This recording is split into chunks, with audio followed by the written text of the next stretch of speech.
Tapi sebenarnya upah minimum sektoral itu tidak ditetapkan lagi setelah Undang-Undang Ciptaker ditetapkan, yaitu tanggal 2 November. Artinya tidak ada lagi gubernur yang menetapkan upah sektoral setelah tanggal 2 itu. Tapi kita adalah pemerintah, gubernur harus mencabut harusnya.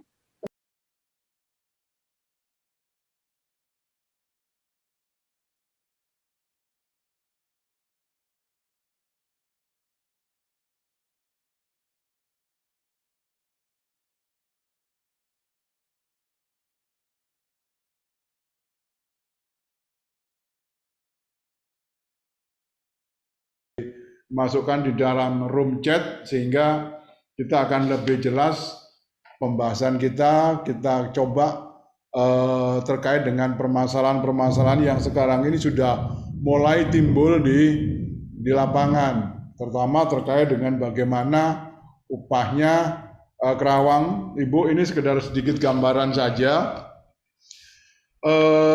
bahwa Kerawang ini upahnya untuk upah sektor, untuk upah minimum 2021 itu 4.798.000, Ibu.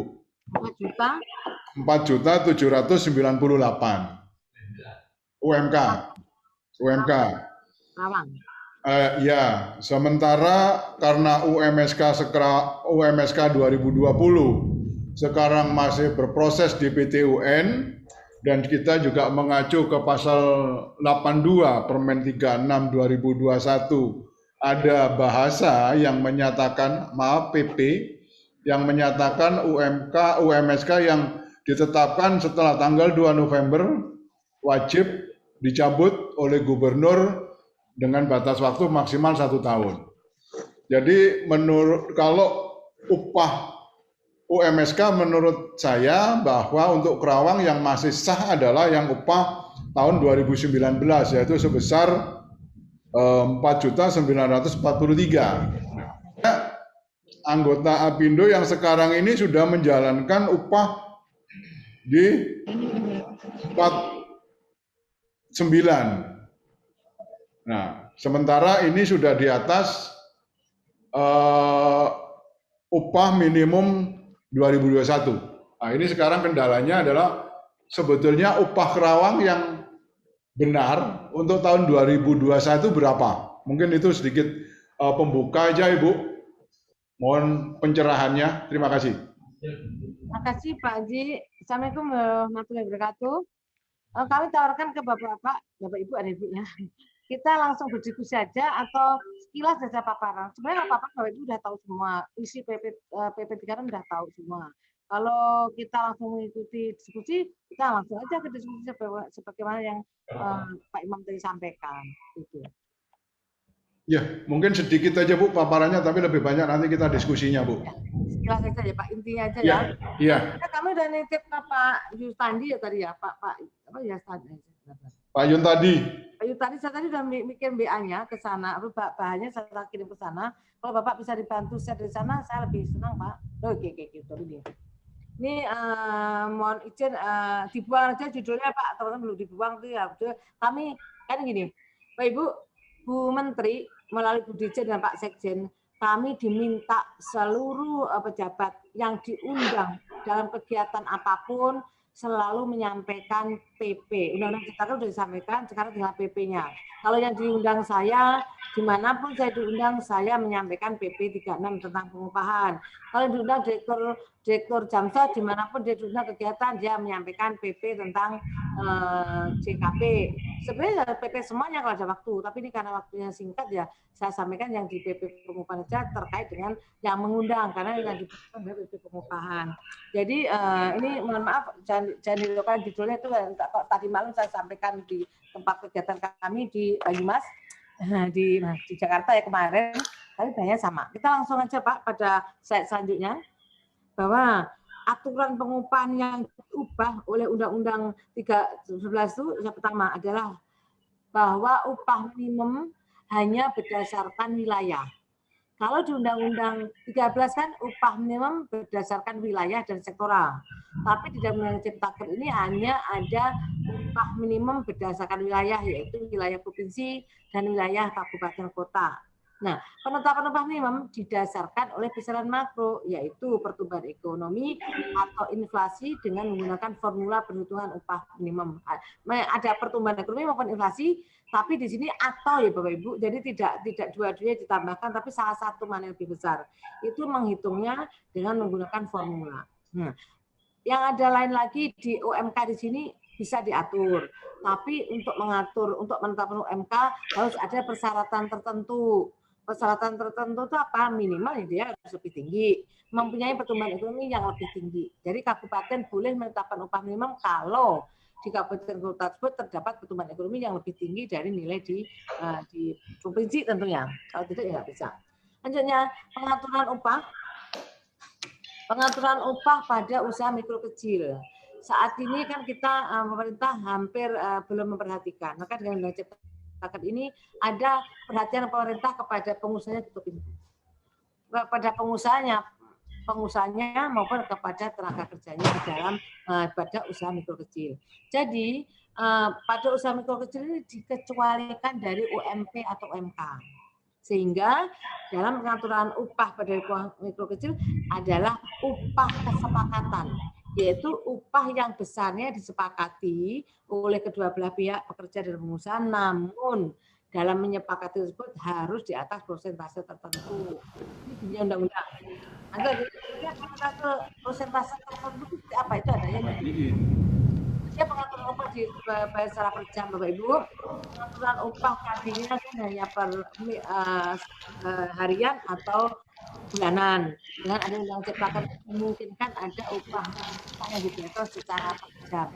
Kenapa secara per jam? Karena adanya hubungan kerja yang tidak membutuhkan waktu yang jam normal, sehingga dalam satu hari tidak perlu sampai 7 jam atau 8 jam. Cukup hanya 3 jam atau 4 jam. Artinya ada hubungan kerja yang waktunya tidak normal, sehingga perlu disepakati upahnya juga yang dalam jam yang normal tersebut. Maka dikenalah upah per jam. Lanjut Mas, jangan Pak, di slide selanjutnya.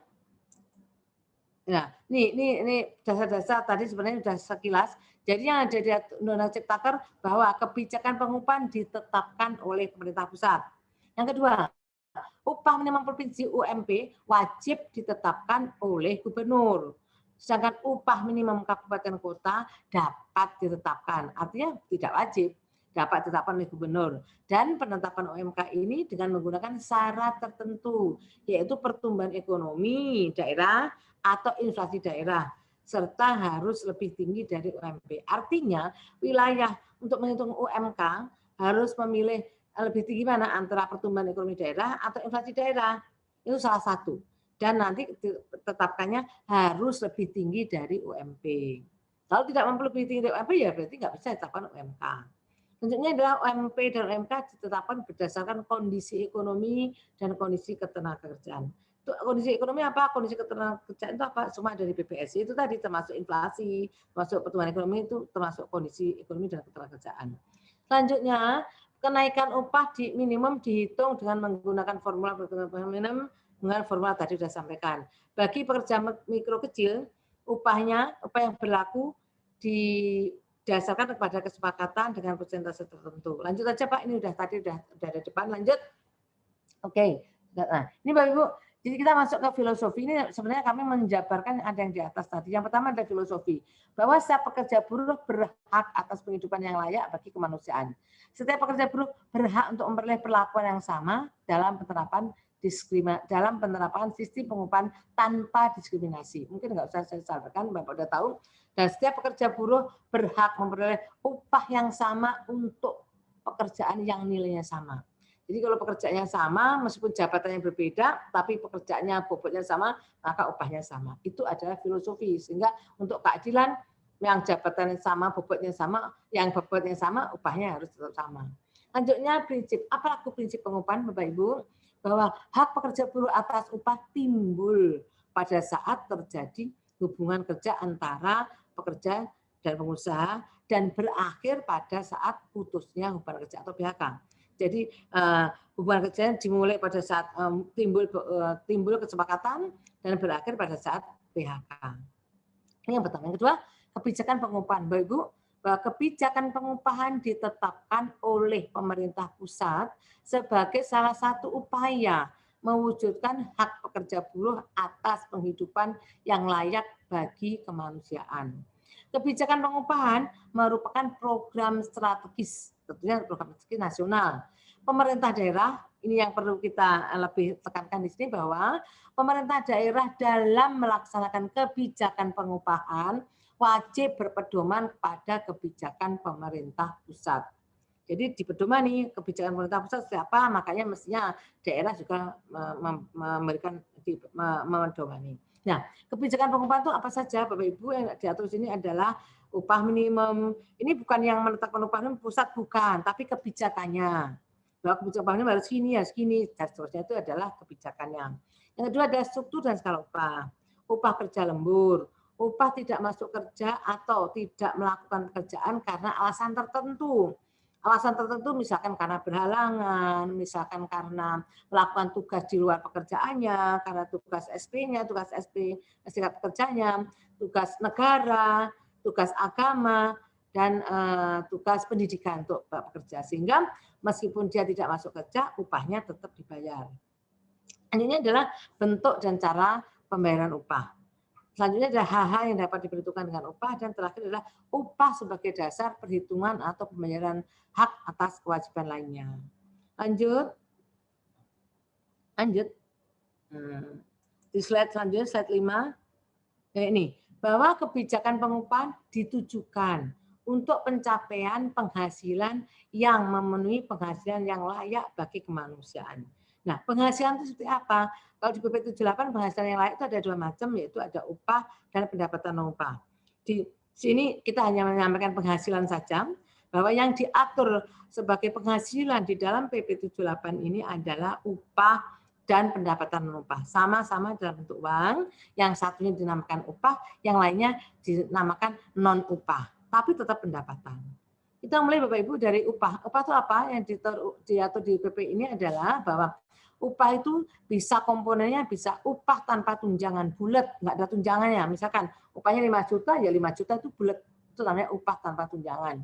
Yang kedua adalah upah 5 juta itu terdiri dari upah pokok dan tunjangan tetap. Boleh juga Pak Syukur CS membayar upah, Pak Imam membayarkan upahnya dalam bentuk upah terdiri dari upah pokok, tunjangan tetap, dan tunjangan tidak tetap. Dan terakhir tambahan dari PP 78 adalah bahwa upah terdiri dari upah pokok dan tunjangan tidak tetap. Ini bentuknya beda-beda. Ini beda-beda Bapak Ibu, nanti kaji saja Bapak Ibu. Nah, sekarang apa yang dimaksud dengan pendapatan non upah? Pendapatan non upah yang masuk dan diatur dalam PP ini ada 5 macam. Yang pertama adalah THR, yang kedua adalah insentif, selanjutnya adalah bonus, yang keempat uang pengganti fasilitas kerja, dan terakhir adalah uang servis pada usaha tertentu. Slide selanjutnya. Ini penjelasan dari yang tadi, bahwa pendapatan dalam bentuk upah itu ada 2 macam, upah pokok dan tunjangan. Tunjangan apa? Tunjangan tetap atau tunjangan tidak tetap. Nah, dalam hal upah terdiri dari upah pokok dan tunjangan tetap, maka besarnya upah pokok paling sedikit 75% dari jumlah upah pokok dan tunjangan. Misalkan tadi, kalau upahnya nomor 1 tadi upah bulat, ya udah nggak apa-apa, upah itu bulat itu. Nah, kalau upahnya terdiri dari upah pokok dan tunjangan tetap tok, maka upah pokoknya sekurang-kurangnya atau paling sedikit adalah 75%, sehingga tunjangan tetap paling besar adalah 25%. Ini kenapa disebut 75%? Karena untuk memberikan pelindungan. Jangan sampai harapannya upahnya besar, ternyata upah pokoknya hanya 50%, hanya 20%, dan sebagainya. Maka tidak batasin. Untuk memberikan pelindungan pekerja menengah ke bawah, sekurang-kurangnya upah pokoknya adalah 75%. Bagaimana kalau upahnya terdiri dari upah pokok, tunjangan tetap, dan tunjangan tidak tetap? Maka dalam upah terdiri 3 macam ini, maka besarnya upah pokok paling sedikit adalah 75% itu dari jumlah upah pokok dan tunjangan tetap. Misalkan upah pokok dan tunjangan tetapnya 4 juta. Tunjangan tidak tetapnya 1 juta. Maka upah pokoknya harus paling tidak 75% dari 4 juta itu. Gitu. Nah, ketiga adalah pengaturan komponen. Bapak Ibu, bahwa komponen upah yang digunakan dalam membayar upah bisa diatur dalam perjanjian kerja, peraturan perusahaan, atau perjanjian kerja bersama. Artinya memilih nomor 1 upah bulat, upah tanpa tunjangan atau upah pokok dan tunjangan tetap atau upah nomor 3 itu semua diatur di dalam PP dan PKB. Nah, selanjutnya Bapak Ibu bahwa ada persentase besaran upah pokok pada jabatan tertentu. Nah, persentase besaran upah pokok dalam komponen upah untuk jabatan atau pekerjaan tertentu dapat diatur di dalam PP atau PKB. Nah, yang dimaksud jabatan tertentu di sini adalah jabatan yang memiliki tanggung jawab sebagai pemikir, perencana, pengendali jalannya perusahaan, antara lain jabatan supervisor, manajer, dan seterusnya. Ini seperti ini maksudnya gini. Tadi saya sampaikan bahwa upah pokok terdiri dari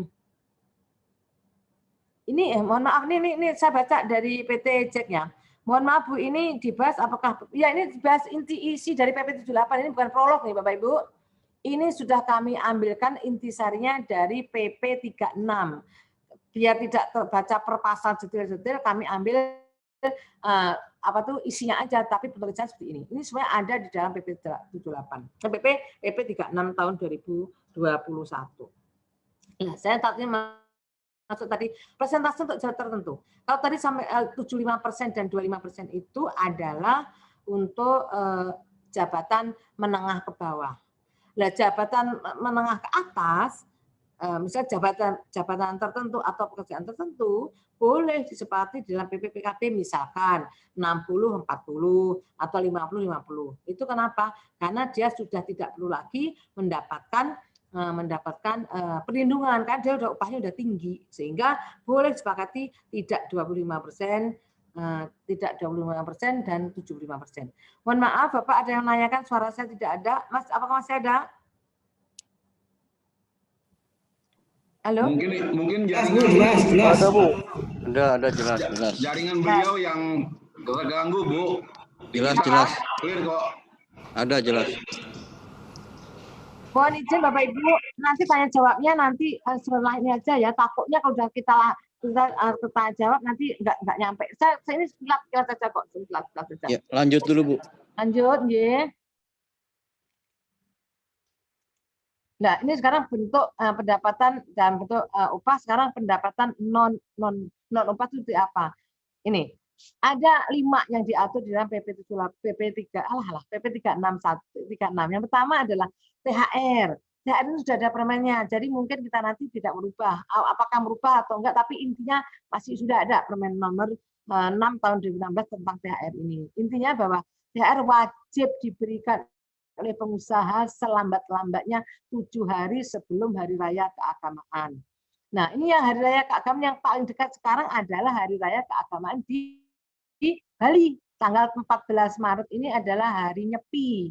Dan hari Nyepi mestinya juga upahnya dibayar paling lambat 7 hari sebelum tanggal 14. Jadi tanggal 7 ini harus bisa dibayar. Yang kedua insentif. Bapak Ibu, insentif itu juga merupakan bentuk non upah tapi bentuknya uang. Tapi dalam istilahnya pendapatan non upah dapat diberikan kepada pekerja buruh dalam jabatan atau pekerjaan tertentu, namun ditetapkan oleh kebijakan perusahaan. Jadi yang menetapkan kebijakan, ini jabatan ini ada insentif, jabatan contohnya, misalkan ada sale atau marketing, ini ada insentifnya. Artinya jabatan tertentu dan pekerjaan tertentu yang menetapkan adalah perusahaan, itu namanya insentif. Ada lagi bonus. Kalau bonus ini diberikan kepada pekerja, bisa seluruh pekerja karena adanya keuntungan dari perusahaan tersebut. Itu bedanya. Kalau bonus untuk pekerjaan tertentu, kalau bonus untuk seluruh pekerja karena adanya keuntungan. Namun dalam pemberiannya diatur di dalam PP atau PK atau PKB. Ini adalah bonus. Yang ketiga ada fasilitas kerja. Bapak Ibu, dalam hal fasilitas kerja tidak tersedia atau tidak mencukupi, maka perusahaan dapat memberikan uang pengganti fasilitas kerja yang tentunya harus diatur di dalam PP, PK, dan PKB. Nah, yang dimaksud fasilitas kerja itu misalkan gini, di situ di perusahaan Bapak ada manajer. Ternyata manajernya ada 5 manajer, di mana manajer tersebut punya hak mendapatkan mobil. Setiap manajer mendapatkan mobil. Ternyata tidak seluruh manajer ada bisa menerima karena apa terbatas. Contohnya manajernya 5, mobilnya hanya bentuk hanya ada 3. Sehingga masih ada 2 orang manajer yang tidak mendapatkan mobil. Sehingga makanya yang 2 orang ini, yang 2 orang manajer ini dapat mendapatkan fasilitas fasilitas uang pengganti, mendapatkan uang pengganti fasilitas mobil tadi. Ini yang terakhir adalah uang servis pada usaha tertentu, Bapak Ibu. Kalau di Undang-Undang 13 tadi khusus untuk usaha hotel dan restoran yang jadi hotel, kalau diatur di dalam PP 36 adalah pada uang servis pada usaha tertentu. Yang jelas pada usaha tertentu ini nanti uangnya dikumpulkan dan dikelola oleh pengusaha terpisah. Uang servisnya dipisahkan sendiri dan uang yang induknya digunakan untuk operasional perusahaan. Nah, uang servis ini wajib dibayar kalau usaha tersebut menarik atau memungut uang servis. Kalau usaha misalkan ada uang servis untuk hotel, ternyata hotelnya tidak memungut uang servis, ya itu boleh nggak dibayarkan nggak apa-apa. Tapi kalau hotelnya memungut uang servis kepada tamu, kepada pelanggan, berarti uang servis wajib dibayarkan. Nah, uang servis yang terkumpul itu setiap bulan dibayarkan. Misalkan pelaksanaan ini bulan Februari, tanggal 1 sampai tanggal 28 Februari, awal Maret sudah harus dibayar. Setelah dihitung, tentu menghitungnya setelah dikurangi cadangan atas risiko kehilangan atau kerusakan dan pendaya gunaan peningkatan SDM. Artinya 100% uang servis yang terkumpul, 3% untuk untuk cadangan kalau ada rusak atau hilang rusak yang hilang, yang 2% lagi yang 2% lagi untuk peningkatan SDM. Oke, nah ini semua diatur dalam permen, yaitu permen diatur oleh Permen Nomor 7 tahun 2016. Itu Pak, lanjut ini uang. Ini yang baru. Upah ditetapkan berdasarkan satuan waktu dan atau satuan hasil. Kalau saat ini kita sudah mengenal uang didasarkan atas harian atau bulanan, dengan adanya Undang-Undang Ciptaker ini dikenal upah berdasarkan jam. Kenapa? Karena ternyata dengan dikenalnya Undang Ciptaker ini dimungkinkan ada usaha, ada hubungan kerja yang tidak memakan waktu normal. Kerjanya tidak harus 7 jam atau 8 jam, tapi hanya 2 jam, 3 jam, dan seterusnya. Dan harinya juga tergantung. Nah, untuk teman-teman yang bekerja statusnya satuan waktu, paruh waktu, maka upahnya tidak sama dengan jam normal. Maka dasarnya adalah upah per jam yang tidak dikaitkan dengan harian tersebut. Nah, besarnya upah didasarkan satuan waktu dilakukan dengan berpedoman pada struktur dan skala upah. Ibu, ada 2 macam, satuan hasil dan satuan waktu. Yang untuk menghitung susu dasarnya berpedoman pada struktur skala upah adalah yang satuan waktu yang bulanan. Yang per jam atau per harian tidak bisa dihitung untuk struktur dan skala upah. Ini yang pertama. Yang kedua, bahwa upah berdasarkan satuan hasil ditetapkan sesuai dengan hasil pekerjaan yang telah disepakati. Nah, kan satu kontainer upahnya berapa? Misalkan 1 linting rokok upahnya berapa? Itu artinya di awal sudah disepakati. Setiap suara ada. Tadi ada. penetapan besaran upah berdasarkan satuan hasil dilakukan oleh pengusaha berdasarkan hasil kesepakatan antara pekerja dan pengusaha. Lanjut, upah per jam, penghitungan upah per jam, Bapak Ibu, bahwa upah per jam terendah ini menggunakan formula penghitungan upah sebagai berikut. Jadi upah yang berlaku di perusahaan ini tadinya tidak hanya upah minimum ya, upah yang berlaku untuk menghitung upah per jam itu adalah upah yang berlaku di perusahaan tersebut dibagi dengan 126. Ini untuk menghitung upah per jamnya. Tentu nilai upah per jam ini lebih besar nominalnya dibanding upah per jam lembur. Karena upah lembur itu adalah upah bulanan dibagi 173, di mana pembagi lebih besar sehingga nilai nominalnya lebih kecil. Nah, untuk per jam ini nilainya adalah upah bulanan berapapun yang berlaku di perusahaannya dibagi 126. 126 itu apa? 126 itu adalah 1 minggu itu ada 29 jam, di mana 1 tahun adalah 52 minggu. Itu untuk 1 tahun. Maka 1 bulannya ngitungnya ada dibagi 12. Jadi upah per jam adalah 52 minggu dikalikan setiap minggunya rata-ratanya 29 jam dibagi 12 bulan.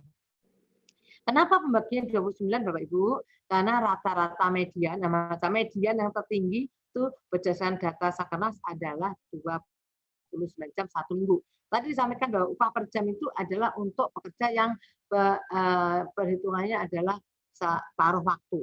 Di mana paruh waktu data BPS adalah kurang dari 35 jam seminggu.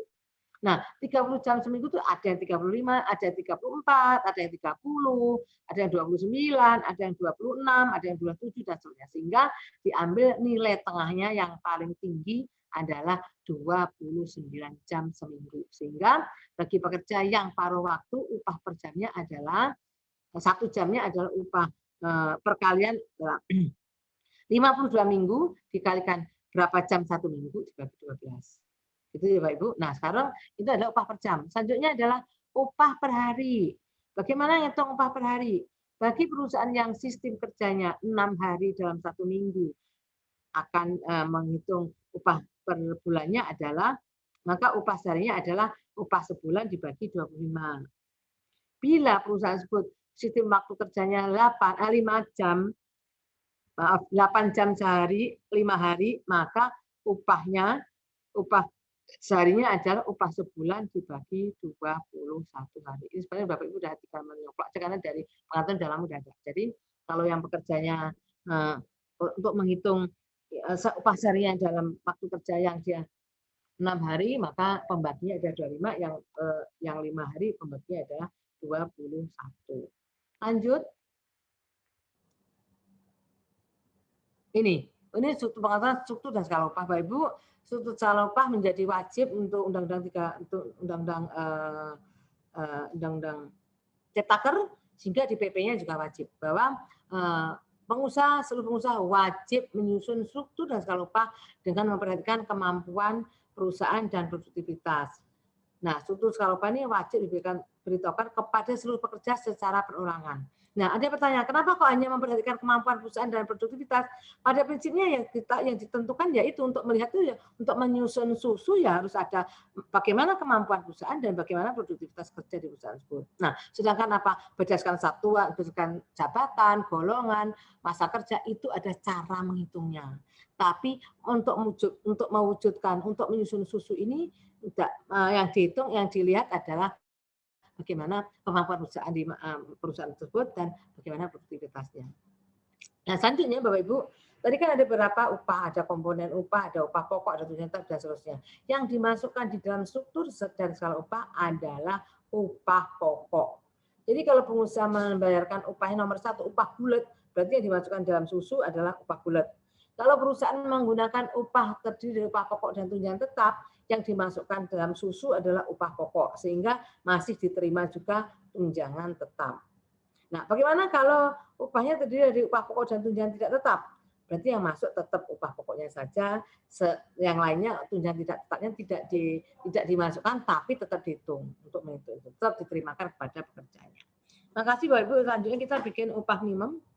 Lanjut selanjutnya upah minimum. Nah, upah minimum ini dibedakan Bapak Ibu. Dibedakan adalah wilayah yang sudah mempunyai upah minimum baik UMP maupun UMK, maupun wilayah yang belum mempunyai.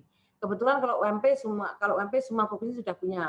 Tapi kalau UMK hanya 17 provinsi, sekitar 17 provinsi dari 34 provinsi yang mempunyai UMK. Maka ada pembedaan bagi perusahaan yang sudah mempunyai bagi wilayah yang sudah mempunyai upah minimum UMP atau UMK, maka Sabton tinggal menyesuaikan.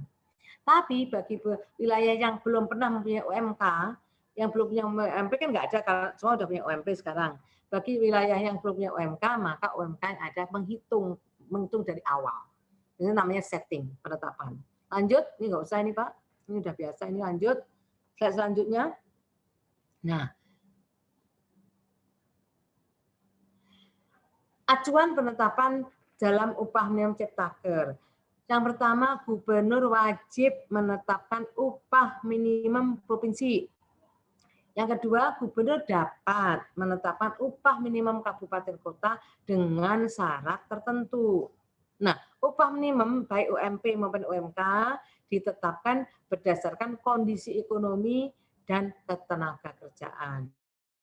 Yang tadi yang di upah minimum kabupaten kota tadi, syarat tertentu untuk menetapkan UMK adalah meliputi ekonomi pertumbuhan ekonomi daerah atau inflasi daerah, inflasi pada kabupaten kota tersebut. Sehingga ini untuk menghitungnya nanti Pak boleh pilih.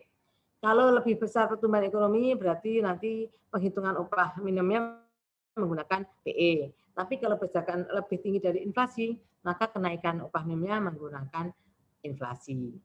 Upah minimum kabupaten kota harus lebih tinggi dari upah minimum provinsi. Bapak Ibu, jadi ini kalau sekarang sudah kejadian bahwa UMP itu misalkan ini di Jawa Barat ya, UMP di Jawa Barat adalah 1,8.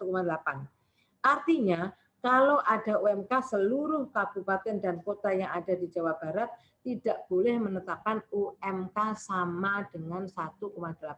Harus lebih tinggi. Lebih tingginya berapa? Monggo di masing-masing perusahaan itu ya, di masing-masing wilayah yang lebih tahu di wilayah provinsinya, wilayah kabupaten kota masing-masing. Lanjut slide selanjutnya. Ini tadi saya sampaikan. Bagi provinsi atau kabupaten kota yang sejauh ini telah menetapkan upah minimum, maka Undang-Undang Ciptaker pasal 191 mengamanatkan untuk menggunakan upah minimum yang telah ada sebagai baseline untuk penyetaraan atau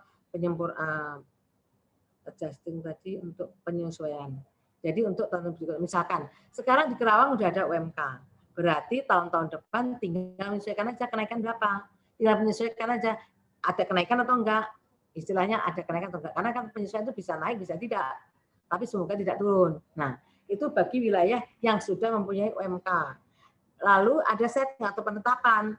Bagi kabupaten kota yang selama ini tidak pernah atau belum pernah menetapkan UMK dan ingin menetapkan UMK, maka menggunakan penetapan. Atau bagi provinsi dan kabupaten kota yang baru atau pemekaran wilayah, misalkan misalkan di provinsi ada UMP, UMP-nya semua sekarang saat ini sudah ada. Tapi nanti misalkan dengan pindahnya ibu kota menjadi di Kaltim, bisa saja nanti Kaltim pecah menjadi Kalimantan Timur dan Kalimantan Timur sekali atau Kalimantan Timur banget atau Kalimantan apa saja. Artinya kalau ada pemekaran nanti baru menetapkan kembali.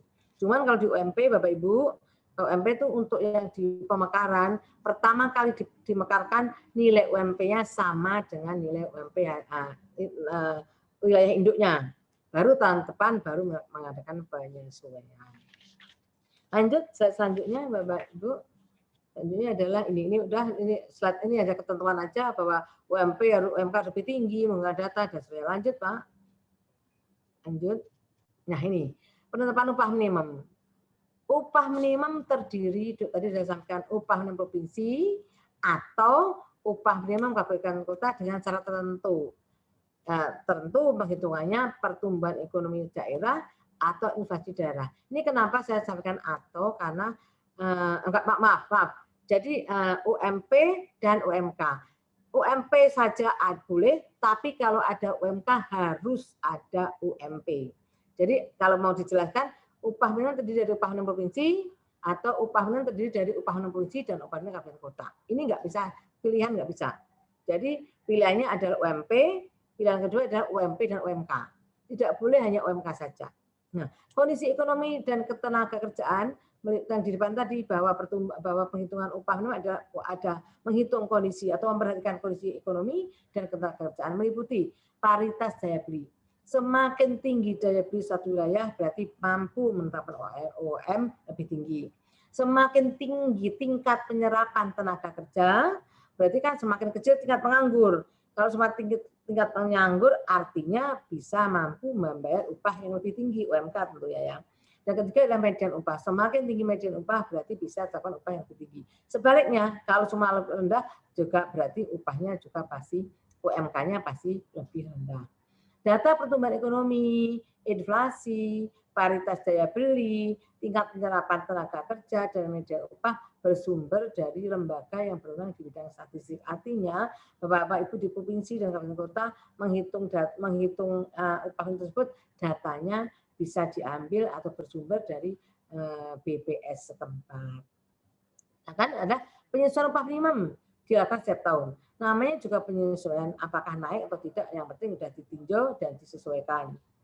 Nah, untuk penyesuaian nilai upah minimum ditetapkan pada kisaran nilai tertentu antara batas atas dan batas bawah dari upah minimum tersebut pada wilayah yang bersangkutan. Penetapan batas atas dan batas bawah ini untuk melihat kemampuan, apakah suatu wilayah itu mampu membayar upah yang tinggi. Tadi kan saya sampaikan bahwa untuk menghitung UMP atau UMK, maka yang dihitung adalah pertumbuhan ekonomi daerah atau inflasi daerah. Nah, misalkan ternyata ekonomi daerah lebih tinggi, maka menghitungnya kenaikan upah minimum tahun depan adalah upah yang ada dikalikan dengan pertumbuhan ekonomi. Di lain pihak, contohnya di DKI misalkan, di DKI upahnya sekarang 4,2, sedangkan inflasinya 2%, sedangkan pertumbuhan ekonominya 5%. Maka upah minimum tahun depan adalah upah minimum tahun sekarang dikalikan dengan pertumbuhan ekonomi tahun depan. Nah, bagaimana dengan itu misalkan DKI sekarang 4,4 tambah 5% berarti kan 2,2 berarti kan 4,4 berarti 4,666 berarti kan tahun depan UMP-nya 4,66. Nah, sekarang contohnya DIY, provinsi DIY. DIY itu UMP-nya ada 1,8. Ternyata inflasinya 1,5. Ternyata PE-nya 2,5. Maka yang digunakan adalah PE-nya. Sehingga PE-nya ada 2,5 kalikan dengan upah minimum saat ini yaitu 1,8, sehingga upahnya kenaikannya hanya berapa puluh aja. Nah, kondisi kayak ini harus ada penyesuaiannya dengan kisaran tertentu antara batas atas dan batas bawah. Batas atas itu untuk menjaga agar upahnya tidak naik terlalu tinggi, batas bawah juga menjaga agar upahnya naiknya jangan mepet atau tidak ada kenaikan. Artinya batasnya malah turun. Jangan sampai itu. Makanya ada batas atas untuk menahan laju agar upahnya tidak terlalu tinggi, upahnya terlalu tinggi, dan batas bawah agar upahnya tidak terlalu rendah. Lanjut slide selanjutnya. Nah ini. Jadi tadi yang saya sampaikan batas atas dan batas bawah. Jadi maksudnya gini, kalau batas atas dan batas bawah tidak dilakukan, DKI yang kenaikannya 5% dikali atau berarti 10%. DKI yang pertumbuhan ekonomi 10% dikalikan upah yang sekarang berarti kan naiknya tambah 4.400.000. Berarti kan 4.850.000. Sebaliknya di DIY yang upahnya hanya 1,8, ternyata inflasinya, ternyata pertumbuhan ekonomi hanya 2%, sehingga kenaikannya hanya 2% kali 1,8, hanya 32. Artinya kalau digunakan hanya upah pertumbuhan ekonomi saja atau inflasi saja, nanti akan terlalu jauh perbedaannya, varietas batas jauh, sehingga ada batas yang untuk mengurangi itu yaitu batas atas dan batas bawah. Ini untuk menghitung batas atas. Batas atas di satu wilayah provinsi adalah rata-rata konsumsi kapita masyarakat, itu ada data di BPS, dikalikan rata-rata jumlah anggota rumah tangga, dibagi rata-rata anggota rumah tangga yang bekerja.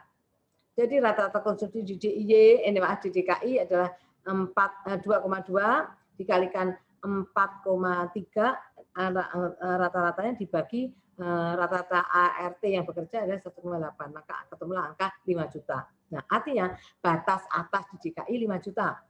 Sehingga kalau upahnya sekarang masih 4,4, 4,5, 4,7, masih di bawah 5,5 masih boleh. Yang tidak boleh itu kalau upahnya kenaikannya menjadi di atas 5 juta, dia nggak boleh.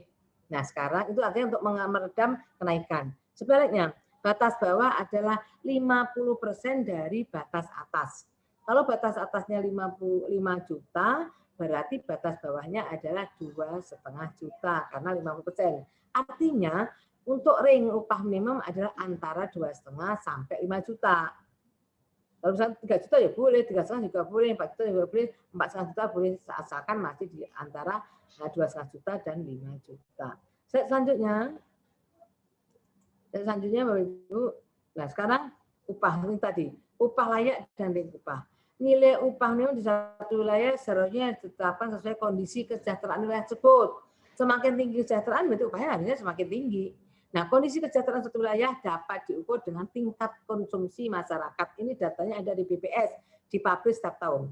Jadi, untuk melihat tingkat kesejahteraan, tingkat daerah itu kesejahteraan apa tidak, dilihat dari tingkat konsumsi masyarakat. Semakin tinggi tingkat konsumsi masyarakat yang datanya dipublish rutin, itu berarti semakin tinggi kesejahteraan.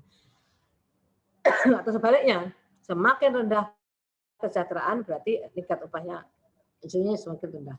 Rumah tangga dikatakan hidup layak jika rata-rata per kapita anggotanya sama atau lebih tinggi dari rata-rata konsumsi. Demikian juga dianggap tidak demikian juga rata konsumsi rumah tangga di suatu wilayah dapat dijadikan sebagai batas atas. Nah, sebaliknya batas bawah itu kalau dia di bawah 50% tadi atau di atas garis kemiskinan. Slide selanjutnya Bapak dibantu. Oke, nah sekarang jadi kalau bagaimana menghitung upahnya? Tadi menghitung upahnya boleh menggunakan pertumbuhan ekonomi atau inflasi mana yang lebih besar. Makanya upah minimum yang akan datang yang dihitung adalah upah minimum sekarang, UMT itu yang berlaku, yang berjalan, ditambah dengan perkalian antara PE. PE atau inflasi tinggi mana? Kalau tingginya PE menggunakan PE, kalau tingginya inflasi menggunakan inflasi. Dikalikan dengan pengurangan batas atas dengan upah minimum dibagi batas atas dikurangi batas bawah. Di batas atas dikurangi upah minimum dibagi batas atas dibagi upah BB dikalikan upah minimum dikalikan PE, ketemulah angka yang akan ditetapkan. Baru dalam hal upah minimum tahun berjalan lebih tinggi dari batas tinggi upah maksimum, maka gubernur dapat menetapkan upah minimum tahun berikutnya sama dengan tahun yang berjalan. Karena dia batas atasnya 5 juta sehingga upahnya sudah 5 juta atau saya balik. Sekarang kan UMP di DKI kan 4,4. Kalau ternyata batas atasnya sama 4,4 berarti tahun depan sudah tidak ada lagi kenaikan karena sudah mencapai batas atas. Tapi kalau ternyata batas atasnya 5 juta, dengan OM kita baru 4,4, kenaikan tahun depan masih bisa 45, 46, 47 dan seterusnya. Asalkan masih di bawah batas 5 juta. Lanjut. Slide selanjutnya adalah ini tadi saya sampaikan. Jadi ada batas atas, ada batas bawah. Jadi upahnya ada di sekitar ranah upah ini, ranah upah minimum. Jadi batas atas tadi adalah nilainya adalah rata-rata konsumsi per kapita dikalikan rata-rata banyaknya anggota rumah tangga dibagi rata-rata anggota rumah yang bekerja. Ini angka ini. Upah minimum tahun depan adalah upah minimum sekarang ditambah dengan PE mana yang lebih gede maksimum. Antara PE atau inflasi mana yang maksimum dikalikan dengan batas atas dikurangi upah minimum dibagi batas atas dibagi batas bawah dikalikan upah minimum berlaku. Nah, batas bawah ini 50% dari batas atas. Jika upah yang berlaku masih berada di ranah upah minimum, maka masih bisa dilakukan penyesuaian dengan formula. Nah, selanjutnya adalah upah yang ada. Kalau dia lebih tinggi, apabila masih batas atas maka ditetapkan sama. Tapi kalau sudah lebih maka tidak boleh. Ini ya secara umum. Slide selanjutnya. Slide selanjutnya adalah lanjut. Saya sudah diingatkan waktunya. Nah ini, gubernur wajib melakukan UMP setiap tahun. Berdasarkan perhitungan lanjut, gubernur wajib melakukan UMP sama dengan provinsi tahun berjalan. Ini dalam hal upah minimum tahun berjalan lebih tinggi dari batas atas upah minimum provinsi, maka gubernur menetapkan sama. Perhitungan rencana upah minimum oleh DPPROK dan kemudian direkomendasikan kepada gubernur. Lanjut, slide selanjutnya. Tadi sudah saya sampaikan, ini hanya hitungan saja. Contoh tadi misalkan DKI ada upahnya 4,2, konsumsinya 2,2, 2,1, nilai ART-nya nilai jumlah ART-nya 4,3, nilai ART yang bekerja 1,8, maka nilai batas atasnya adalah 5,1 juta. Batas bawahnya adalah 2,5. Nah, sekarang kenaikan besok itu masih antara ini enggak? Antara 2,5 sampai 5,5 enggak? Kalau misalkan tahun depan adalah 43, berarti boleh. Sekarang kan 43, tahun depan ini 46, berarti boleh. Kalau besok 47 boleh. Tapi kalau tahun depan ternyata 5,2 enggak boleh, berarti paling tidak sama dengan tahun sekarang. Itu untuk menghitung penyesuaian. Lanjut. Saya sudah diingatkan, lanjut terus kita pakai UM padat karya. Lanjut, ini sama prinsipnya sama, menghitungnya sama. Lanjut. Ini untuk upah minimum pertama kali UMK. Jadi untuk pertama kali UMK itu menghitung variabel ekonominya dengan menggunakan PPP, daya beli. Semakin tinggi daya beli selama 3 tahun terakhir, maka upahnya bisa semakin tinggi. Semakin tinggi tingkat kesempatan kerja di mana tenaga kerja terserap, maka upahnya juga semakin tinggi. Semakin tinggi kemampuan perusahaan di mana medianya lebih tinggi, sehingga diartikan perusahaan mampu membayar upah sesuai media tersebut, sebesar media tersebut. Sehingga upahnya dihitung berdasarkan upah minimum berdasarkan daya beli, upah minimum berdasarkan kesempatan kerja, dan upah minimum berdasarkan kemampuan. Ini dihitung semuanya, dibagi 3, ketemulah UMK untuk pertama kali. Dan seterusnya menggunakan rumus yang tadi. Lanjut slide selanjutnya. Udah ini cara menghitungnya aja, lanjut. Ini dari menghitung tadi sama, lanjut. Nah ini satu lagi UMK, UMKM. Ini tadi sudah dihitung tadi. Lanjut slide selanjutnya. Slide selanjutnya. Ini nih, upah bagi usaha mikro kecil. Bapak Ibu, dulu upah UMKM itu dasarnya adalah Undang-Undang tahun nomor 20 tahun 2008, Undang-Undang mikro kecil, usaha mikro kecil, di mana dasarnya adalah aset dan omset. Usaha mikro kecil kalau asetnya kurang dari 50 juta dan omsetnya kurang dari 200 juta. Usaha mikro, usaha kecil adalah kurang dari 200 sampai 2,5 juta.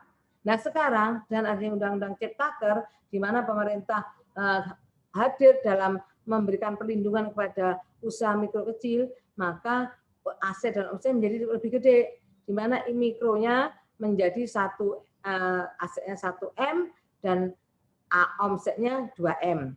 Sedangkan kecil adalah dari 2,5 miliar sampai 15 miliar.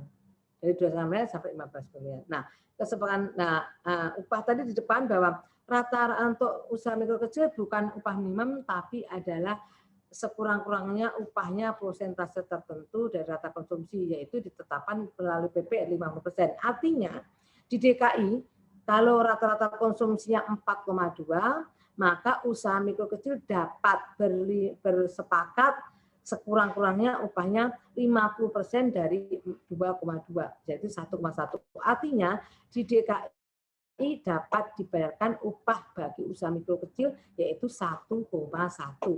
Dasarnya kesepakatan tidak perlu dilaporkan kepada gubernur. Nah sekarang, meskipun ditetapkan 50%, tapi ada batasan, yaitu persentasenya sekurang-kurangnya masih di atas 25% dari garis kemiskinan. Di DKI itu garis kemiskinan 600, sehingga kalau ditambah 25%, 600, 7,5. Kalau upahnya masih 1.100.000, berarti masih di atas garis kemiskinan, masih aman. Nah, cuman kalau kita hanya menggunakan kriteria aset dan omset yang ada di PP-nya mikro kecil, itu tidak adil. Karena apa? Karena pengusaha yang namanya kriteria kecil tadi bisa beromset sampai 15 miliar. Misalkan dia impor. Itu yang bisa mengimpor sehingga memasukkan, sehingga omsetnya 15 miliar, tapi upahnya dia boleh disepakati. Di DKI boleh menyepakati sampai 1,1, yang itu yang tidak fair bagi pemerintah. Artinya perlu adanya pelindungan kepada pekerja. Pengusaha sudah diberi kesempatan usaha mikro itu menjadi sampai 15 miliar omsetnya, tapi pengusaha diberikan diberikan bersepakat untuk bayar upahnya hanya separuhnya dari UMKM, dari usaha mikro, dari rata-rata konsumsi. Ini 50% dari rata-rata konsumsi, Bapak Ibu, bukan 50% dari upah minimum. Saya ulang, kalau di DKI upah minimum 4,2, 4,4 sekarang, atau 4,3 tahun kemarin, itu rata-rata konsumsinya hanya 2,2. Sehingga 50%-nya hanya 1,1. Nah, ini tidak dimungkinkan, akan terpuruk pekerja, sehingga pemerintah dalam ini Kemenaker memberikan pelindungan. Pelindungan apa? Yaitu usaha mikro kecil dikecualikan dengan mempertimbangkan 2 faktor. Yang pertama, usaha mikro kecil tersebut harus mengandalkan sumber daya tradisional.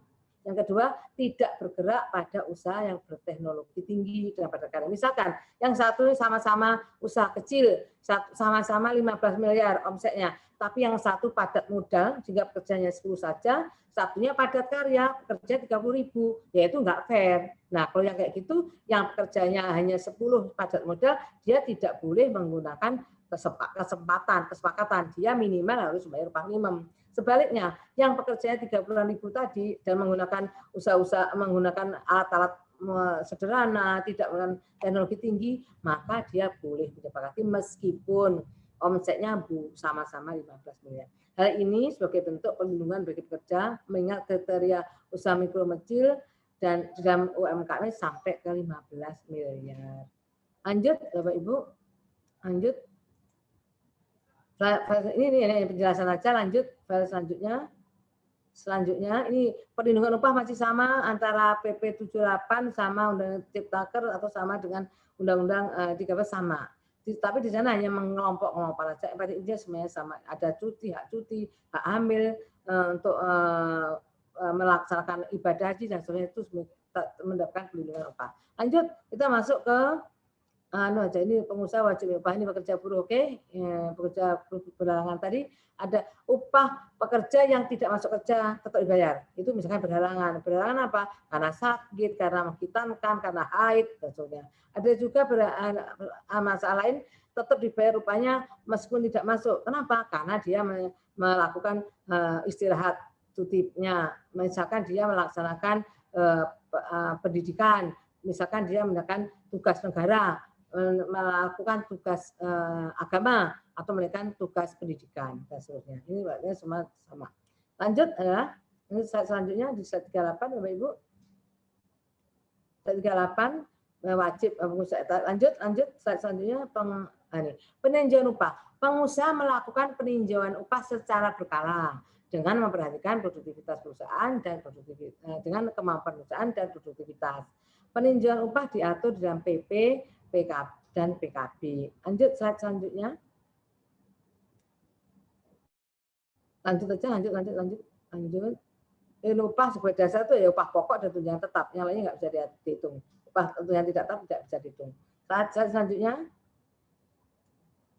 Dewan Pengupahan lanjut aja bahwa dengan adanya di Undang-Undang Ciptaker ini Dewan Pengupahan masih ada, yaitu di PP-nya bunyinya masih ada di tingkat nasional, tingkat provinsi dan tingkat kabupaten kota. Ada semua, masih ada semuanya. Lanjut, tugas-tugasnya masih sama dengan tahun kemarin dengan di Undang-Undang Kepernya. Lanjut, ini peralihan. Sanksi. Perusahaan yang tidak membayar THR, tidak membayar pembagian uang servis, tidak menerapkan dan mengumumkan susu, tidak membayar bukti karena pembayaran upah, sanksi bukti uang itu akan kena teguran ada sanksi administratif. Sanksi ada 4 macam, ada teguran, ada pembatasan kegiatan usaha, ada penghentian sementara dan ada pembukuan. Lanjut selanjutnya terakhir adalah ketentuan peralihan. UMP dan UMK tahun 2021 yang telah ditetapkan oleh Gubernur tahun 2020 yang sekarang berlaku dinyatakan tetap berlaku sampai dengan Desember tahun 2021. Yang kedua, upah minimum sektoral yang telah ditetapkan sebelum tanggal 2 November tahun 2020 tetap berlaku. Sampai kapan? Sampai dengan surat keputusan tersebut berakhir. Berlaku sampai kapan? Misalkan berakhir sampai tanggal Agustus tahun 2021, ya udah berarti berakhir. Nah, atau upah minimum provinsi dan kabupaten kota nilainya lebih tinggi dari sektoral. Contohnya tadi Pak Syukur apa siapa yang cerita ya? Upah minimumnya ada di upah minimum sektoralnya dari 5 juta, di DKI dari 5 juta. Upah minimum 4,2 juta. Nah, yang sudah ditetapkan pada tahun 2020 sebelum 2 November, maka itu tetap berlaku. Jadi yang pengusaha yang sudah terlanjur membayar 5 juta tetap 5 juta meskipun upahnya 4,5. Meskipun 4,4. Sampai kapan ya? Sampai upahnya sama. Selanjutnya bagi gubernur atau upah minimum sektoral provinsi atau upah minimum sektoral kabupaten kota yang telah ditetapkan setelah tanggal 2 November, setelah itu nggak bisa dilaksanakan, makanya wajib dicabut oleh gubernur selambat-lambatnya tanggal 1 selambatnya 1 tahun sejak ditetapkan. Misalkan di DIY di Jawa Barat ada upah minimum ditetapkan pada tanggal 11 Desember. Maka dari tanggal 11 Desember itu harus segera dicabut. Kalau saja segera dicabut usia gubernur karena itu tidak ada ketentuannya. Tapi kalau masih tetap nggak mau nyabut, setidak-tidaknya diberi kesempatan sampai 1 tahun, yaitu tahun berapa ditetapkan sampai Desember tahun 2021. Gubernur yang setelah ditetapkan dicabut, maka tidak boleh lagi menetapkan upah minimum sektoral. Karena nggak ada lagi, udah upahnya UMP atau UMK saja. Nah, pengusaha yang telah memberikan upah lebih tinggi dari upah minimum yang telah ditetapkan, maka pengusaha dilarang mengurangi atau menurunkan upah tersebut. Saya rasa demikian Bapak Ibu, ini inti dari PP 78. Nah, di sana tidak panjang, tapi intinya semua ada yang saya paparkan di sini. Demikian Bapak Ibu, apabila kurang berkenan, saya mohon maaf. Mari kita diskusi untuk bisa menyampaikan persepsi. Bila itu hidayah. Assalamualaikum warahmatullahi wabarakatuh. Waalaikumsalam warahmatullahi wabarakatuh. Sekarang masuk ke sesi tanya jawab ya Bu Dinar. Monggo Pak. Sekarang kita masuk ke sesi tanya jawab. Ini sudah ada beberapa pertanyaan dari peserta Zoom meeting ini yang mungkin sudah diresume dari peserta. UMSK sudah tidak berlaku lagi. Untuk karyawan baru, apakah kita boleh pakai UMK atau UMSK yang terakhir atau standar upah sendiri selama upah itu lebih besar dari UMK atau UMSK? Mohon disertakan juga dasar hukumnya, Bu. Ya, dasar hukumnya adalah di pasal 82. Di 82 dari PP ini. Yaitu 82 itu merupakan pasal peralihan. Apabila perusahaan tersebut selama ini sudah membayar pekerjanya sebesar upah minimum sektoral, di mana upah minimum sektoral itu ditetapkan sebelum tanggal 2 November. Misalkan ditetapkan bulan Agustus tahun 2020, itu masih berlaku. Itu Pak. Jadi tetap menggunakan upah minimum UM sektoral sampai kapan? Sampai tidak diberlakukan lagi.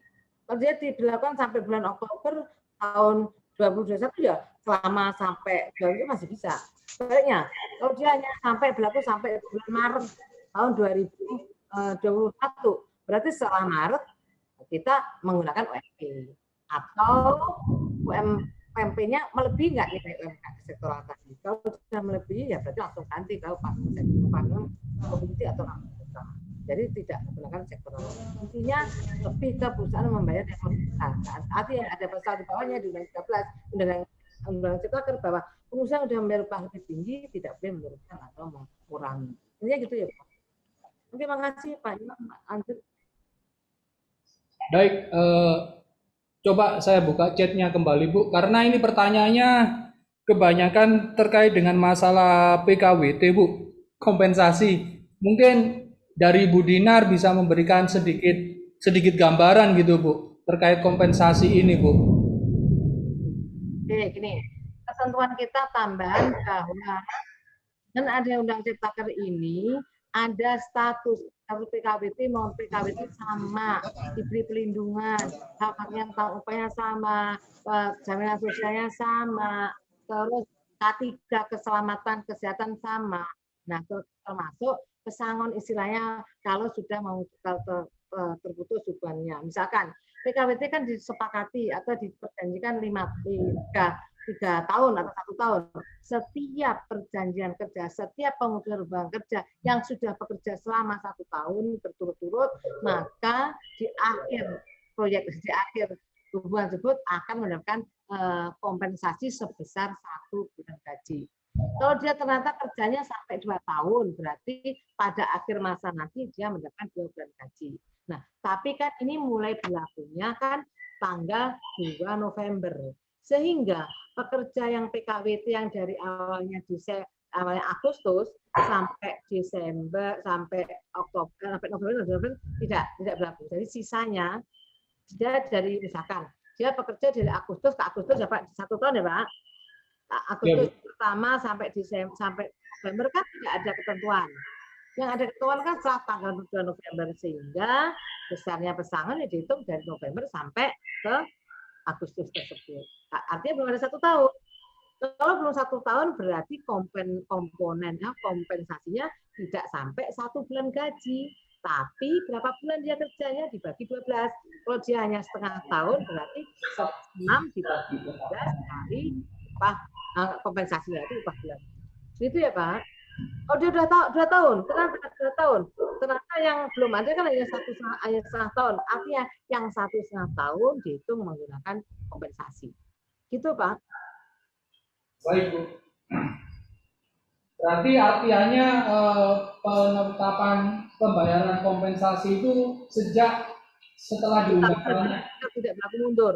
Ya, baik. Terima kasih. Berikutnya Bu, di sini ada pertanyaan. Apakah perusahaan boleh tidak memberikan THR kepada jabatan direktur?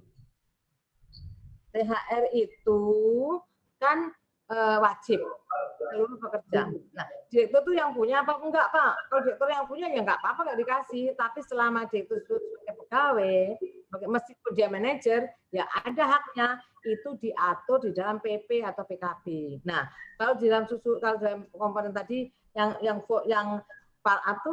tingkatannya level lebih tinggi disepakati ya monggo misalkan di dalam Bapak itu ada PKB-nya karena direktur itu upahnya paling tinggi nggak ada duanya di sini maka nggak perlu lah THR ya nggak apa-apa seperti itu apalagi yang direktur itu ada yang punya ownernya nggak perlu bisa tidak seperti itu boleh asalkan ada kesepakatan ya Pak.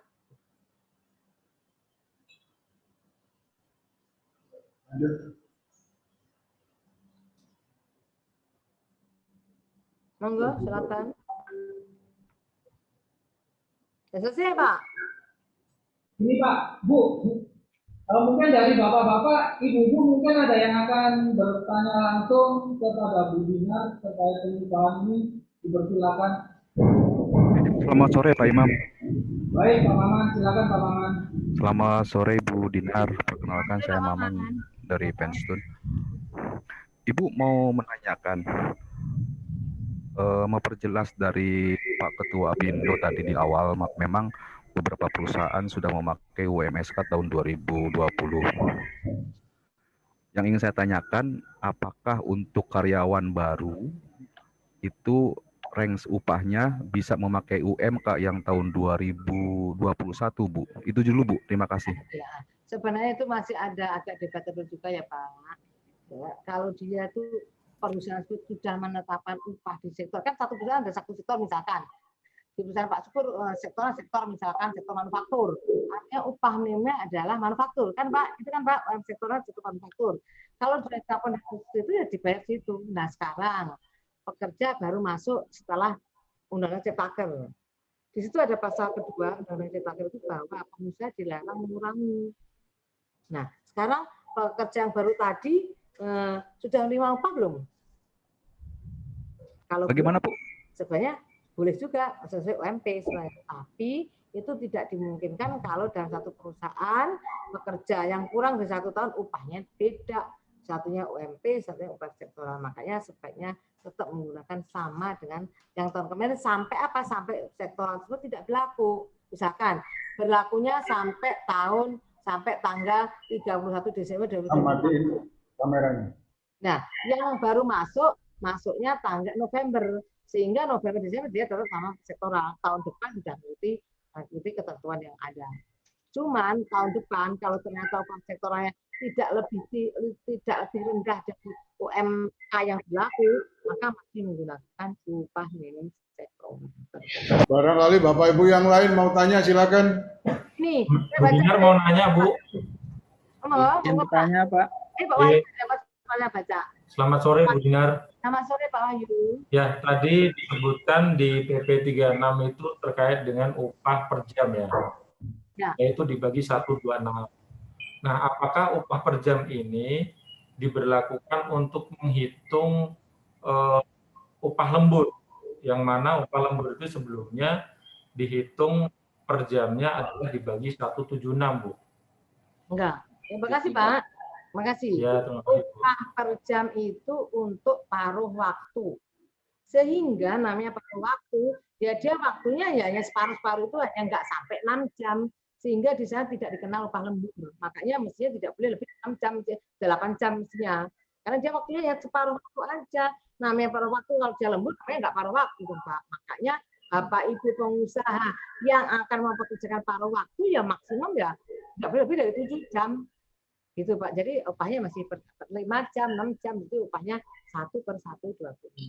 Karena paruh waktu itu rata-rata per minggunya hanya 35. Dari 35 ada 30, ada 26, 24, sehingga rata-ratanya 29.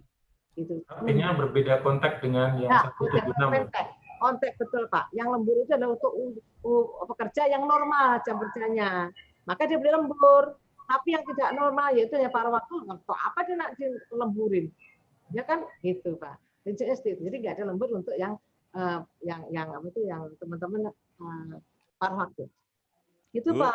mohon izin Bu, mohon izin terkait dengan upah paruh waktu. Pertanyaan kami adalah, apakah mereka harus di-cover dengan jam sosteknya ya Bu ya? Kalau misalnya cuma paruh waktu aja kan, artinya mungkin kemahalan kali ya untuk membayar jam sosteknya tuh. Sebenarnya kan gini Pak, Bapak itu mempekerjakan ini hitungannya agak ribet ya.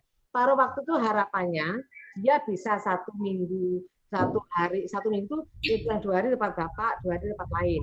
Misalnya gitu Pak ya. Dan 1 harinya itu nggak sampai 6 jam, nggak sampai 7 jam, hanya 5 jam di tempat Bapak, 2 hari seminggu, 5 jam di tempat lain dengan 2 minggu juga. Nah artinya upahnya itu mestinya sudah dihitung, nanti itu hanya ada bunyi tidak termasuk jaminan sosial Pak, jadi iurannya tidak menghitung itu Pak. Jadi kalau Bapak hanya berapa jam ya berarti dikonversikan aja. Makanya agak ribet Pak, kami memang belum koordinasi lagi dengan biro untuk pembantu. Ya, tapi pada prinsipnya itu memang belum dihitung. Jadi nanti dihitung sendiri. Misalkan kalau dia per jamnya dia seminggunya hanya 29 jam, 29 jam itu dikalikan iurannya 1 bulan berapa Pak? Untuk pekerja kan yang bayar kan hanya jaminan kesehatan aja kan Pak? Ya upah per jam, upah untuk JHT kan nggak sampai ke sana, paling nggak kecelakaan minimal lah, kecelakaan, kematian sama kesehatan itu dikonversikan aja, gitu Pak. Oh ya, artinya kita perlu payung hukum yang jelas ya Bu ya, karena nantinya akan ribet itu kalau misalnya nggak di ini kan malah lebih mahal urusan bayar ininya nih. Ya, makanya Pak sebenarnya kenapa per jam lebih mahal ya karena itu biar diperpanjang per jam. Namun kadang-kadang Bapak yang mau upah per jam itu bukan pengusaha ya, kadang-kadang pekerja yang mau upah per jam karena dia waktunya hanya 3 jam itu sehari, misalkan dia kuliah, misalkan dia bekerja tempat lain gitu, makanya dipermudah. Iya. Terima kasih ya Pak. Terima kasih Bu. Mungkin sedikit saya tambahkan nih Bu. Sedikit, ya menambahkan aja karena memang kalau menurut saya asumsi upah per jam ini kita bisa ambil contoh untuk rumah makan. Ada rumah makan tertentu yang ramenya itu hanya jam makan siang. Sehingga orang itu butuh tenaga itu hanya dari jam 10 sampai jam 1 atau jam 2. Nah, itu yang bisa menggunakan upah per jam. Tepat sekali Pak.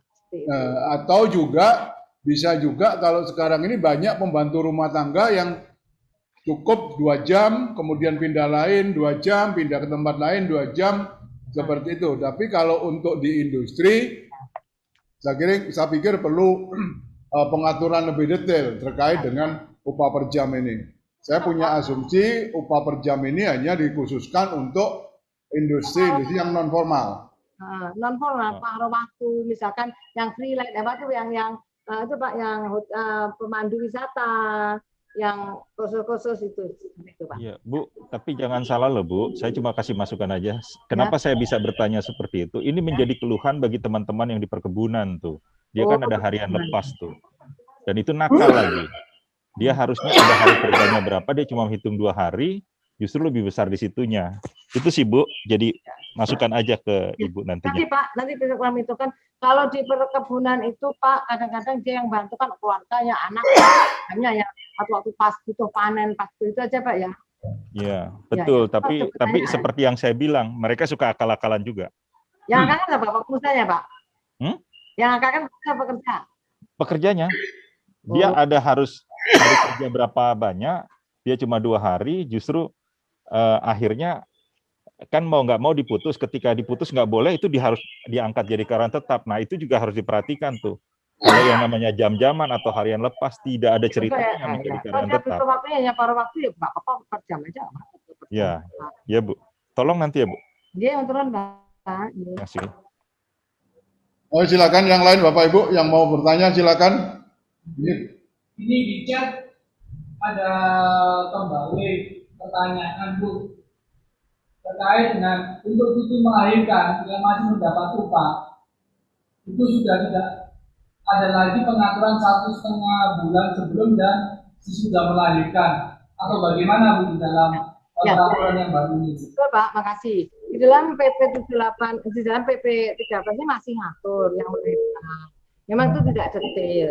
Biasanya secara kesehatan itu 1,5 bulan kan 3 bulan ya Pak. 3 bulan itu 1,5 di depan, 1,5 di belakang. Nah, kenapa dibuat seperti itu? Karena orang yang hamil tua itu harus diberikan istirahat. Makanya sebelum melahirkan diberikan hak istirahat selama 1,5 bulan. Nanti kalau setelah melahirkan 1,5 bulan. Tapi kadang-kadang pekerja itu kalau nanti diambil di depan untuk menyusui kurang. Sehingga biasanya diam-diam aja nanti dilaporkannya pas sudah melahirkan. Gitu Pak. Nanti utuh 3 bulan terakhir sehingga bisa menyusui ASI eksklusif kepada pekerjanya. Nah yang kayak gitu monggo disepakati aja di PP-nya, di PP atau PKB-nya. Apakah dalam PKB itu kan harusnya kan dari kesehatan 1,5 bulan, tapi karena untuk memberikan kesempatan ASI eksklusif pada anaknya, diambil semua monggo kalau disepakati di PP atau PKB-nya boleh Pak. Oke Bu, ada satu pertanyaan ini Bu terkait dengan ada di pasal 36 tidak diatur, ya. Tapi di dalam PKB diatur. Salah satu contoh gini, selama ini orang yang habis PKWT-nya itu tidak mendapatkan kompensasi, ya. Tetapi sekarang diatur di dalam PP 36 ini diatur mendapatkan kompensasi. Ya. Dan ada juga yang di PKB-nya sudah diatur terkait dengan contohnya uang pesangon yang 15%, tapi di dalam PP tidak diatur. Apakah perusahaan yang sudah diatur di PP nunggu sampai berakhirnya PP kemudian ada perubahan atau langsung bisa berubah? Gini Pak, itu kan pihak maksudnya ketentuannya Pak, begitu PP-nya keluar saat itu juga diperbaiki. Kalau kemarin kan agak lama, ada 3 bulan ya, dari November sampai Februari kan 3 bulan. Kalau kejadian itu di tengah-tengah itu ya boleh nunggu atau mengikuti yang undang-undangnya yang ada. Nah sekarang kan PP udah keluar, langsung aja diikuti PP-nya Pak, disempurnakan diperbaiki aja. Nah, berarti meskipun di dalam PKB-nya sudah dicantumkan karena masa berlaku PP PKB-nya belum berakhir, automatically mengikuti PP Bu ya? Sebenarnya gini Pak, sebenarnya lebih bagus mana bagi pekerja? Sebenarnya bagi pekerja ya Pak, kalau memang manfaatnya masih lebih bagus dari PKB sudah selesaikan sampai selesai. Tapi kalau manfaatnya lebih bagus dalam PP nomor 36 segera diikuti. Pada prinsipnya kami kan lebih memberikan perlindungan kepada pekerja tersebut. Gitu Pak Imam.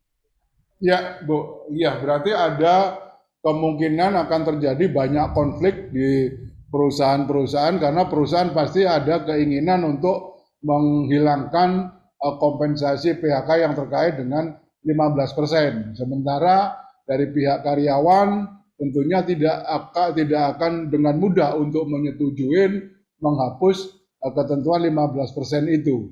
Karena banyak hilang Bapak. Di PP-nya apa hilang? 15% masih ada kan? Di PP-nya terkait dengan pesangon itu kan masih ada. 15% hilang. Karena 15% hilang itu karena sudah diatur dalam PP PKB sehingga pada pesangon nggak usah dihitung. Maksudnya gitu. Kalau di PP PKB nggak dihitung ya harusnya dihitung. Kalau PP PKB tidak menghitung atau tidak mengatur 15% untuk apa itu pindah kesejahteraan untuk kesejahteraan itu ya berarti dalam PP-nya bisa pesangon itu. Itu kan pilih salah satu Pak pilihan. Pilihan. Oke Bu, makasih Bu. Bapak Ibu barangkali ada yang mau langsung ditanyakan ke Bu Dinar, silakan. Pak Sutopo. Mohon izin Pak. Dengan Edward, Bu Dinar, selamat sore. Oh, selamat siang. Selamat sore, Pak. Iya, Bu, maaf, Bu, hanya mau klarifikasi aja. Tadi ada komponen upah itu jadi ada 4 macam ya, Bu ya. Ya. Bu. Nah, yang dijadikan untuk komponen perhitungan misalnya nanti pesangon atau perhitungan THR yang mana ya, Bu ya? Kedua. Karena kalau dulu upah itu dianggap hanya Tadi tak lewat. Tadi tak lewat. Nanti ditanya betul, Pak.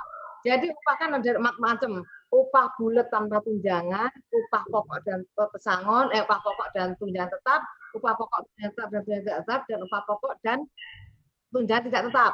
Kalau upahnya bulat nomor 1, 4 juta bulat, berarti pesangon, lembur, iuran jam semua menggunakan itu. Kalau perusahaan menggunakan nomor 2, 3, dan 4, hanya upah pokok dan tunjangan tetap. Berarti nomor 1 dan 2 boleh hitung bulat. Kalau perusahaan menghitung upah pokok tunjangan dan tunjangan tetap, maka yang untuk menghitung pesangon, lembur, THR, dan iuran jam hanya upah pokok dan tunjangan tetap. Tunjangan tetap tidak itu. Artinya, kalau upahnya hanya terdiri dari upah pokok dan tunjangan tidak tetap, maka yang dibayar untuk menghitung hanya upah saja. Gitu, Pak. baik, Bu. Ya, terima kasih, Bu. Terima kasih. Tadi nggak tak paparkan itu ada di paparan. Terima kasih, Pak. Izin bertanya, Pak. Silakan. Pak, izin bertanya, Pak. Silakan Pak Muhajir. Ya, baik. Bu, saya mau nanya untuk terkait dengan PP 35, itu ada pasal berapa ya tentang pasal 10 tentang PKWT harian. Itu sama dengan yang 36 Bu, dengan upah harian. Apa gimana? Ya, saya mau memastikan. Kan di PP 35 ada PKWT harian, bisa dihitung secara harian. Ya. Ya terus? Nah, tadi Ibu jelaskan bahwa upah bisa dibayarkan secara satuan ataupun harian. Itu bisa langsung tanpa harus ada kontrak kerja atau bagaimana, Bu? Kontraknya bunyinya seperti itu. Di kontrak kerjanya bunyinya PKWT tapi hitung harian. Ada, Pak, boleh. Boleh. Boleh ya, Bu ya? Ya, boleh. Boleh, jadi sama seperti yang di PP 3. Nah, ya, betul. Betul, Pak, boleh. Betul. Saya baca gitu. Tapi mungkin betul ya, Bu ya? Boleh ya, Bu ya?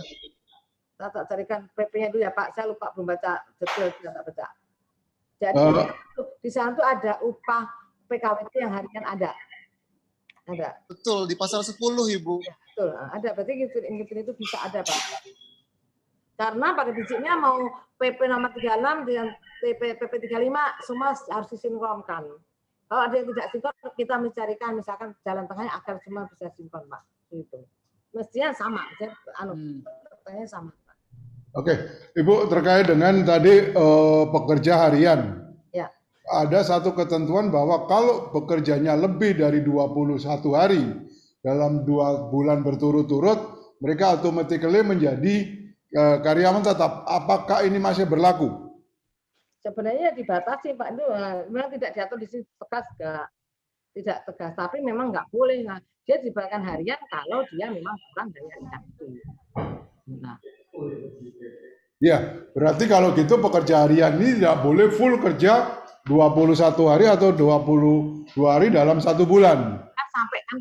Sampai dengan itu kan, Pak. Ya. Karena gini, kalau sudah 21 hari atau ini sudah menjadi tetap, ya. Makanya dia mesti kurang dari itu. 1 hari aja boleh, 20 hari atau 24 hari boleh.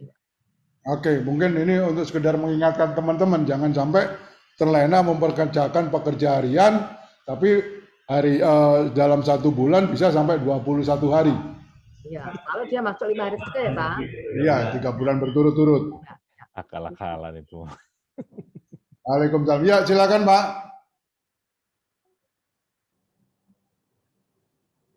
Di chat masih ada. Atau mungkin kita kasih kesempatan Pak Nainggolan. Pak Nainggolan masih. Boleh saya menjawab dari PT Hexing? Ya. Ya, silakan. PT Hexing. Kalau satu perusahaan menggunakan 3 komponen, yaitu upah bulat, upah pokok dan tunjangan tetap, upah pokok, semua tanpa pakai, ya kan? Maka masing-masing kerja berbeda kalau THR dan pesangonnya. Ya menjadi iya. Menjadi ya kalau, tapi apa iya? Di satu perusahaan ngitungnya komponen ada upah bulat, ada tunjangan tetap. Kok rasanya tidak mungkin kayak gitu. Rasanya nggak mungkin itu, Pak. Misalkan perusahaan yang berada di Depok upahnya menggunakan upah nomor 1 upah bulat, yang di Jakarta menggunakan ada upah pokok dan tunjangan tetap, yang di Bekasi ada upah pokok dan tunjangan tidak tetap, yang menjadi berbeda-beda harus itu. Tapi kan kayaknya jarang loh satu perusahaan tiga macam cara membayar itu kayaknya kok jarang. Itu ya siapa nih Pak dari PT Hexing Teknologi siapa ya Pak? Siapa ya? Pak Yuka, Bu. Oh iya, makanya gitu ya Pak. Biasanya Pak, ya mungkin saja, tapi apa iya perusahaan mau mikir 3 macam upah gitu loh Pak? Komponennya bisa kan sama aja semua upah itu saja atau ada tunjangan semuanya, semua kan biasanya segitu. Ya, tetap mengacu ke itu Bu Dinar ya, hanya upah pokok dan tunjangan tetap aja kan? Ya betul. Kalau ada upah bulat, tapi kalau upah pokok dan tunjangan tetap hanya upah pokok. Kalau di perusahaan memberlakukan upah pokok dan tunjangan tidak tetap, maka nggak ada yang gitu hanya upah. Lanjut nih ada Pak Wawan nih, Pak Wawan tadi. Kita PKWT lanjut ke PKWTT, apakah diharuskan membayar kompensasi? Kalau dia dilanjutkan dihitung masa kerja ya enggak. Tapi kalau putus sekarang ya tahun 2021 putus ya bayar kompensasi. Besok bulan tahun 2020 dihitung mulai awal lagi ya nggak apa-apa. Untuk hitungnya sama kok jatuhnya Pak. Apakah dihitung lanjut apa dihitung mulai dari awal tergantung. Jadi kalau di awal dari awal berarti tidak perlu tambah kompensasi. Tapi kalau dihitung berhenti sampai di sininya itu dibayar kompensasi. Tahun mulai bulan depan itu masuk baru dihitung masa kerja baru gitu Pak. Jadi pada prinsipnya mau dipotong lanjut apa dipotong sama aja sih. Ada pertanyaan dari Bu Ira PT Aisin. Yang dimaksud dengan masa berlaku UMSK itu bagaimana Bu? Misal sekarang karyawan yang ada hanya UMSK 2020 berlaku Januari 2020 sampai Desember 2020. Untuk Januari 2021 apakah kita menggunakan UMSK 2020 atau menggunakan UMP 2021? Selama nilai UMSK-nya tahun 2020 lebih tinggi dari UMK tahun 2021, perusahaan masih wajib membayar upah sebesar UM sektoral meskipun sudah lewat. Karena ada pasal kedua di Undang-Undang Ciptaker, perusahaan tidak boleh menurunkan upah, tidak boleh dalam hal upah lebih tinggi, maka jadi kalau 5 juta, UMK-nya sekarang 4,5 juta, meskipun sudah tidak berlaku lagi, pengusaha tetap membayar 5 juta, tidak boleh itu. Gitu Pak. Bu, tanya dong Bu. Sekarang gini. Kalau misalnya karena kepastian hukumnya waktu kemarin kita nggak jelas gitu kan, ya. Karena kan tadinya dibilangnya udah nggak ada nih UMSK, tiba-tiba datang kan, nah kemudian akhirnya kita nggak mau ribut-ribut, kita bayarin tuh UMSK yang terakhir, padahal harusnya kan menggunakan UMSK yang lama aja nggak ada masalah. Artinya tidak ada jelasan payung hukum yang nggak sinkron. Ini gimana ya Bu? Nah Pak, gini betul. Misalkan Bapak menggunakan Ciptaker, menggunakan SK gubernur yang per tanggal 11 Desember, mestinya nggak dibayar pun nggak apa-apa, dia nggak ada ketentuannya sebenarnya. Asalkan tidak dikomplain oleh pekerja. Karena kalau dikomplain pekerja pas dibawa ke ranah hukum nanti di sanalah Bapak berkening. Tapi sebenarnya upah minimum sektoral itu tidak ditetapkan lagi setelah Undang-Undang Ciptaker ditetapkan, yaitu tanggal 2 November. Artinya tidak ada lagi gubernur yang menetapkan upah sektoral setelah tanggal 2 itu. Tapi ternyata kan ada beberapa provinsi nih yang menetapkan upah sektoral. Ya tempat kita lah, ya Kerawang lah kira-kira gitu. Udah langsung tunjuk aja Bu. Itu juga nggak apa sebenarnya. Mohon petunjuknya gini Bu, yang terlanjur sudah terbayar nih gimana? Ketentuan kita adalah pemerintah gubernur harus mencabut upah sektoral itu nomor tanggal 11 Desember itu sebenarnya mencabut. Nah, Nah, sekarang naiknya berapa Pak? Antara sektoral yang baru dan yang lama berapa bedanya? Contohnya ya, Lumayan Bu, ini kan 5.304. 5 juta 304. 304. Terus Dari yang dulunya 488 itu kalau nggak salah, 488 500 itu. Ya. Jadi sebenarnya ada ketentuan gini juga Pak. Meskipun gubernur salah, meskipun gubernur mekanisme tidak benar, karena gubernur yang menetapkan yang punya kewenangan utama upah minimum, apakah UMP, UMK atau sektoral, maka yang diberlakukan ada itu. Jadi kami kalau teman-teman kami di sama-sama biro hukum itu, sama-sama orang hukum, tetap selama gubernur itu tidak mencabut, berarti yang berlaku adalah yang berlaku ditetapkan yang baru, yang tanggal 11 Desember. Karena di dalam PP kita bunyinya wajib mencabut sampai paling lambat 1 tahun. Nah, 1 tahun ini misalkan sampai Desember berarti kan 1 tahun melaksanakan. Tapi setelah itu batasan, nggak ada satupun provinsi yang menetapkan UMP sektoral. Itu tetap dihukum kalau setelah itu. Tapi kalau yang staf ini meskipun kesalahan tadi, selama itu mesti langsung cabut mestinya. Tapi saya sarankan kalau misalnya nggak dibayar pun karena dia nggak sesuai nggak apa. Cuma jeleknya nanti waktu dipetunkan. Mungkin saya sedikit tambahkan Ibu terkait dengan OMSK yang dikeluarkan Gubernur pada tanggal 11 Desember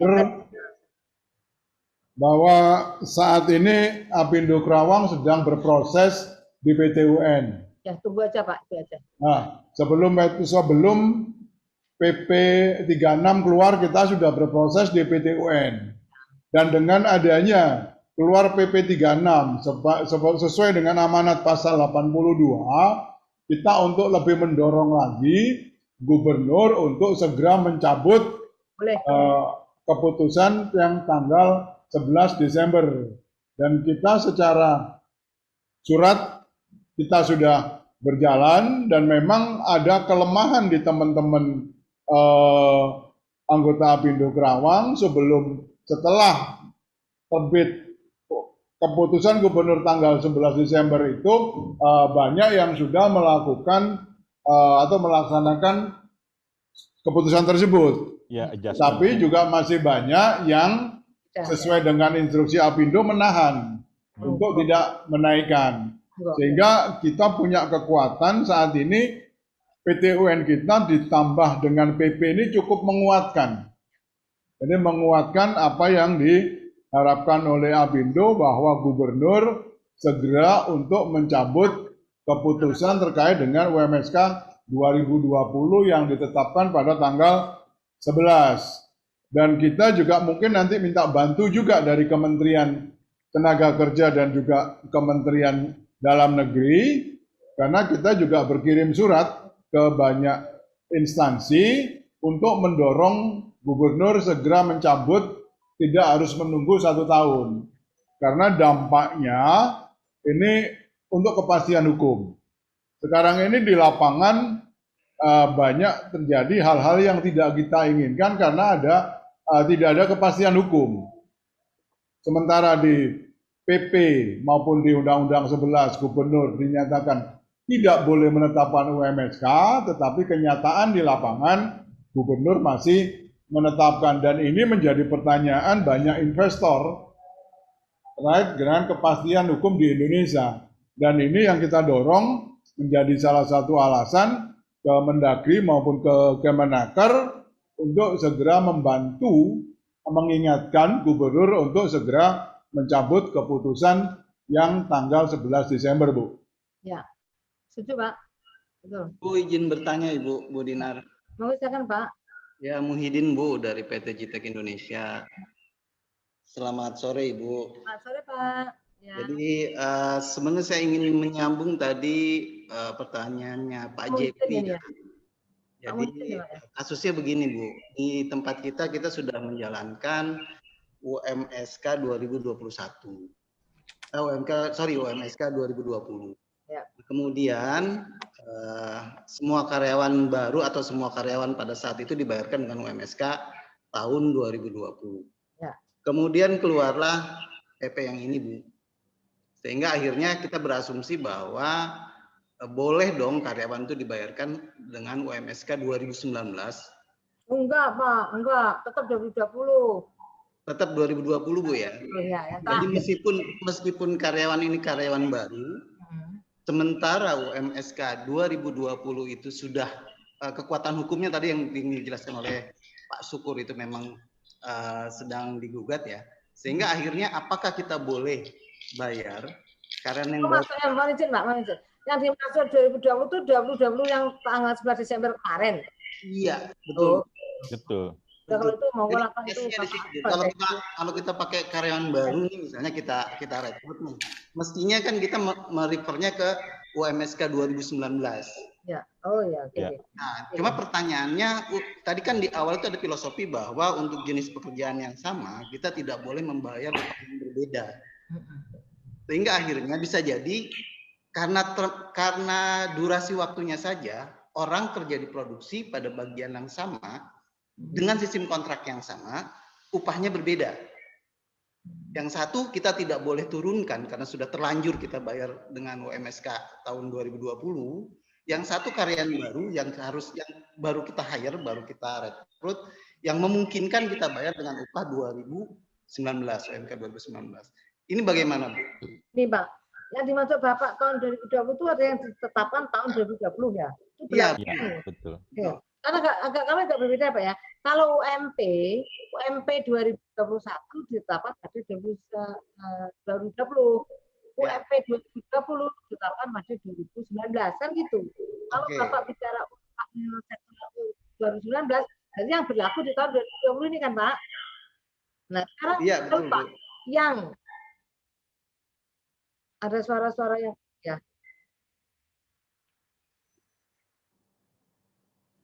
Nah, kalau upah minimum sektoral yang ditetapkan tanggal 11 Desember itu kan berarti kan bunyinya upah minimum itu bunyinya itu upah minimum 2020. Jadi gini, kalau memang gini Pak, sebenarnya kan penetapan gubernur tanggal 11 Desember itu kan sebenarnya kan tidak benar. Mekanisme tidak benar. Artinya Bapak boleh menggunakan upah minimum yang lama atau yang baru. Nah, yang baru itu memang kewenangan adalah gubernur. Sehingga kalau gubernur melaksanakan ya harusnya dilaksanakan sampai kapan? Sampai mencabut. Nah, tapi gubernurnya sebenarnya kan nggak benar, kan nggak mekanisme nggak benar. Monggo itu Bapak aja atur dibawa ke ranah pengadilan pengadilan atau apa, mana nanti yang menang. Gitu. Nah, sekarang yang mestinya sama yang baru atau yang lama mestinya sama. Kan salah satu aja. Bapak yang tahun 19 yang ditetapkan diberlakukan tahun 2020 kan, atau yang baru ditetapkan tahun 2020 sama kan. Bu Dinar, izin bertanya Bu Dinar. Selamat sore. Monggo Pak. Ya. Ini menyambung dari pernyataan dari Pak Haji Syukur tadi Bu Dinar. Ya, jadi begini Bu. Kondisi saat ini di Karawang itu ada perusahaan-perusahaan yang sudah menyesuaikan upah sesuai dengan UMSK atau keputusan gubernur yang ditetapkan pada tanggal 11 Desember 2020 yang lalu. Ya. Dan ada perusahaan-perusahaan yang masih belum menyesuaikan sesuai dengan keputusan gubernur tersebut. Nah, kali ini pertanyaan saya adalah saya akan fokus di perusahaan yang belum menetapkan keputusan gubernur di tanggal 11 Desember 2020. Ini UMSK ya Bu Dinar ya? Ya, ya. Setelah muncul PP 36 yang menyatakan bahwa keputusan gubernur yang tanggal 11 ini seharusnya dicabut oleh Gubernur Jawa Barat. Ya. Selambat-lambatnya 1 tahun. Asumsi saya 1 tahun setelah 11 Desember 2020. Betul ya Bu Dinar? Asumsi saya. Betul Pak, betul. Ya, setelah ditetapkan. Ya. Ya. Betul. Nah, perusahaan yang belum menyesuaikan sesuai dengan UMSK ini, bagaimana sikapnya? Padahal kita tahu nih, pihak perusahaan tahu bahwa selambat-lambatnya 11 Desember 2021 itu adalah waktu terakhir gubernur itu harus mencabut. Tapi bagi perusahaan yang belum menyesuaikan sesuai dengan UMSK 2020 kemarin, bagaimana sebaiknya sikapnya? Satu, apakah kita tetap menganggap keputusan gubernur itu sebagai suatu produk hukum yang hukumnya wajib kita ikuti karena belum dicabut? Satu. Atau yang kedua, kita menganggap bahwa PP ini jauh lebih tinggi hierarkinya dibandingkan dengan keputusan gubernur itu, sehingga ngapain kita harus menyesuaikan dengan keputusan gubernur UMSK 2020 padahal kita tahu nanti pasti akan dicabut gitu loh. Seharusnya dicabut. Nah, harusnya sikap perusahaan bagaimana nih, Bu? Ya, gini Pak, sebenarnya gini, kalau secara hukum, kita ngomongnya secara hukum atau ini saya bicara secara hukum. Yang menetapkan upah minimum adalah gubernur. Gubernur menetapkan upah minimum apakah UMP atau UMK, gitu ya. Nah sekarang di dalam pasal PP, kita bicara PP ya Pak, PP 36 ya. Gubernur yang menetapkan UMK, menetapkan sektoral sebelum tanggal 2 November lanjut kegiatan patut dibayar. Tapi yang menetapkan setelah itu harus dicabut, gitu loh. Nah, ini ada dualisme kalau teman-teman nanti teman-teman berselisih. Yang satu, apapun keputusan gubernur meskipun itu salah harus dilaksanakan. Satu. Yang kedua, gubernur kan nggak benar. Gubernur kan dalam mekanisme kan nggak benar. Paling itu nanti di ranah hukum aja. Monggo ranah hukum dimenangkan siapa? Dimenangkan yang tidak menetapkan atau dimenangkan yang menetapkan. Intinya gini Pak. Kalaupun itu tidak diikutin pun, artinya tidak dibayar sesuai dengan permen sebagai gubernur yang baru, selama tidak dituntut oleh teman-teman pekerja, aman-aman saja tuh Pak.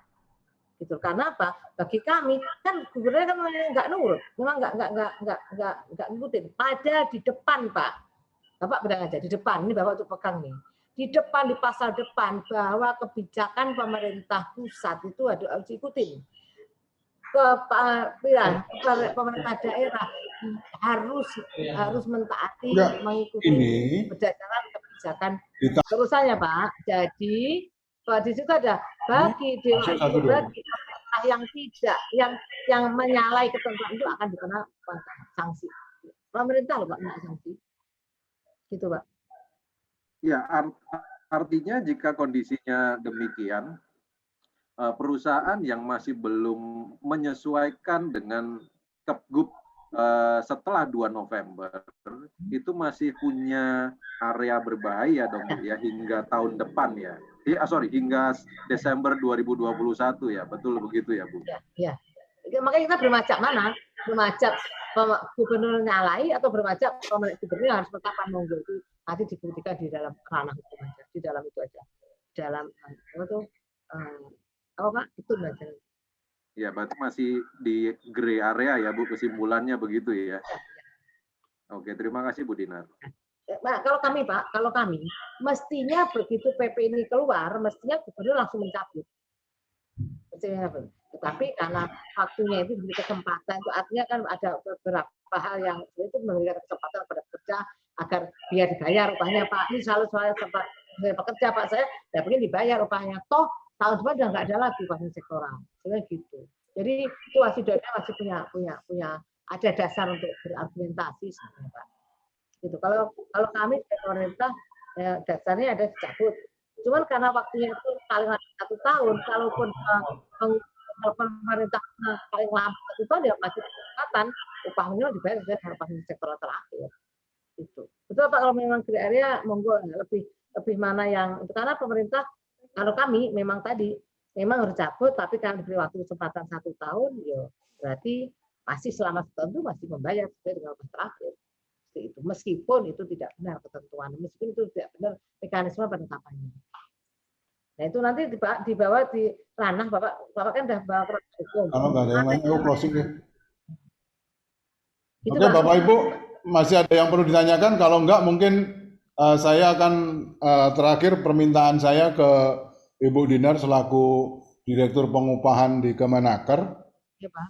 Permintaan saya satu Bu, agar Kemenaker bersurat ke Kemendagri agar Kemendagri untuk menginstruksikan kepada Gubernur Jawa Barat untuk segera mencabut Kebub yang sudah dikeluarkan.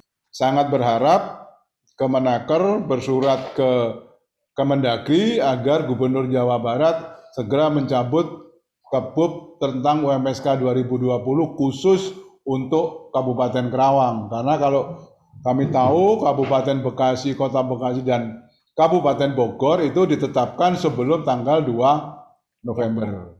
Ya. Mungkin itu Ibu, terakhir permintaan saya ke Ibu. Bapak Ibu sekalian, terima kasih. Bu Dinar, terima kasih banyak. Jangan bosan-bosan Bu, dimintain tolong sama Kerawang untuk update terkait dengan peraturan-peraturan yang baru. Dan sekalian saya juga minta rekomendasi ke Ibu, kira-kira yang patut kami undang terkait dengan PKWT, outsourcing, dan alih daya, kira-kira yang sebagai narasumber dari kementerian siapa, biar kita bisa siapkan waktu minggu depan untuk memberikan pencerahan kepada teman-teman anggota Apindo Kerawang, Ibu. Baik Pak, tentu karena besok kita bicara PKWT, ada bicara hubungan kerja, ada bicara alih daya, bicara waktu kerja, waktu istirahat, dan pemutusan hubungan kerja itu dalam satu PP. Itu ada di PP nomor 35, sebaiknya Bapak mengundang Direktur Saker, Direktur Hubungan Kerja, PKWT, itu ada satu direktorat Pak. Ada dua direktorat, tapi lebih ke Saker Ibu Ida Junaidah Pak. Oke Ibu, terima kasih Ibu. Nanti mungkin saya juga minta kontaknya Bu Ida untuk sebagai narasumber minggu depan. Mungkin itu Ibu Dinar, terima kasih banyak. Sekali lagi mohon maaf apabila ada kata yang salah, dan juga teman-teman semuanya. Mohon maaf kalau ada kekurangan dalam webinar hari ini. Saya tutup. Akhirul kalam. Wassalamualaikum warahmatullahi wabarakatuh. Waalaikumsalam warahmatullahi wabarakatuh.